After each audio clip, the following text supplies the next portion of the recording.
you're gonna need a cocktail for this part. So take a minute, make a drink, and come right back. I'll wait for you, because this part's gonna be good. The worst day of my life is over. I've already dropped my mom off to start her 12-year sentence in federal prison. My mom started a business in there for which we almost got in trouble when the hair dye dropped out of her pocket. I'm drinking Macallan. I'll give you a second to wait because it's about to get juicy.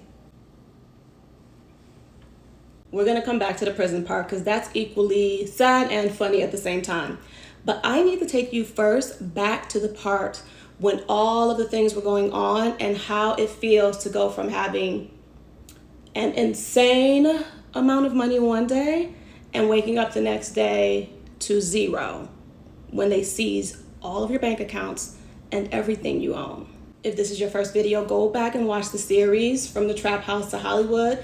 It's my life story growing up in Detroit and how I made it from that moment to being a celebrity fashion stylist and songwriter and navigating the world of addiction, incarceration, and everything in between. So remember when that DEA cop was waiting for me outside of the Detroit airport when I was on my way back to LA? Here's the thing. I always knew I was being followed, my phones were being tapped, but for them to have my fucking flight log, like, how did you know exactly when I was flying out of Detroit, the exact time? That right there still like drives me crazy and keeps my head on a swivel. But what I didn't know was simultaneously my mom's clinic was getting raided and she was getting indicted. When you get indicted, here's what happens, especially if it's a crime for money, like anything federal that's dealing with money, they are not playing about that. You go to bed one day, shit ton of money in your account. You wake up the next day, it is zero. And when I say zero, I am not exaggerating. She had just bought the multi-million-dollar house on the lake with the boat dock in the back. We were about to buy a boat. My brother had his house with about 5 cars. He had a lot of cars. He was a car person. And a lot of them were like the old-fashioned cars that cost more than even the new cars. I had my condo in Hackensack, New Jersey that I bought when I was 23 years old, had my condo in Sherman Oaks that I bought. So I was going back and forth between LA and New York. That's where I lived. I also had my rental property, which was a 3-story house. It was in Jersey City and it was gorgeous actually. The top floor balcony, you can see the Empire State Building and the George Washington Bridge. I'd also just invested in this new condo building in Edgewater called the Watermark, and it was being built, so my condo hadn't been ready yet, but I had already put my first down payment. My mom was also paying tuition for this person, car note for this person, rent for this person. Literally, if you called my mom and was like, I need 50 grand, you're gonna have 50 grand in your account tomorrow, if not today. That's who she was. That's the type of person she was. So to come from a crackhead to this, kudos to you, sis. As much as this story is about me, I feel like it's really about her and I'm just telling her story. Because the amount of resilience you need to have to get kicked down so many times and still get back up, and not only get back up, but thrive, it needs to be studied. So now we gotta liquidate. First thing we had was an estate sale. The estate sale was in the house in Detroit. Everything was for sale, all the furniture. And you know what was so shady about this is people would come into the house, try to buy the furniture, she'd tell the price, they'd sneak when no one was looking and scratch or damage the furniture and then come back and say, oh, but this has a damage on it, so we should get a lower price. Y'all, this furniture was brand new because remember, she had just bought this house. I really could not believe people were doing that in such a vulnerable time for a family to be going through.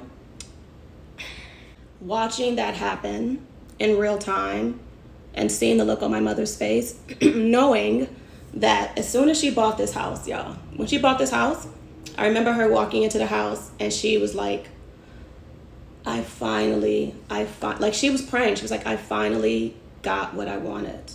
I finally got what I wanted. And for it to all be taken away in an instant. So now I'm selling some of my properties because, again, I had about 4 at the time. I kept the one that was making me money, which was the 3-family house in Jersey City. All the other ones were just for me to live in. So I got rid of all of those. But the funniest part, oh my God, this is so damn funny. Okay, so clearly my Neiman Marcus bill was sky high to the sky. Let me give you an idea of my days as a songwriter. I'd wake up about 12 afternoon because I'd be in the studio all night. I'd go to, it's now the Equinox, but it was the Sports Club Beverly Hills. This is when I had the condo in Sherman Oaks, so I'd just go right across the hill, Sports Club Beverly Hills. If you know about the Sports Club Beverly Hills, you'll know they have the main locker room and then the VIP locker room. I had the VIP locker room. So I go in there after my workout around about 2 o'clock so I can watch General Hospital. I call up to the restaurant, order my lunch. They bring my lunch down to me. And then I go straight to Neiman Marcus. You guys, I was in Neiman Marcus. I'm going to have to, no exaggeration, 3 to 4 times a week. And I bought something new every single solitary time, to the point where the Neiman's associates were my friends. So when I couldn't pay that bill, I got a call from the Neiman's bill collectors, and it was a black lady on the phone.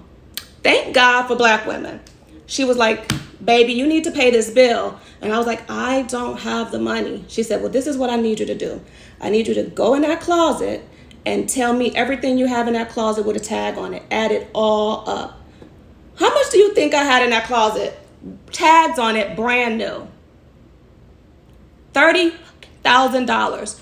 I had $30,000 worth of merchandise in my closet, tags on, brand new, that I can return, and that settled a portion of my Neiman's bill because my Neiman's bill was high. But I wasn't sweating the money. I came from food stamps.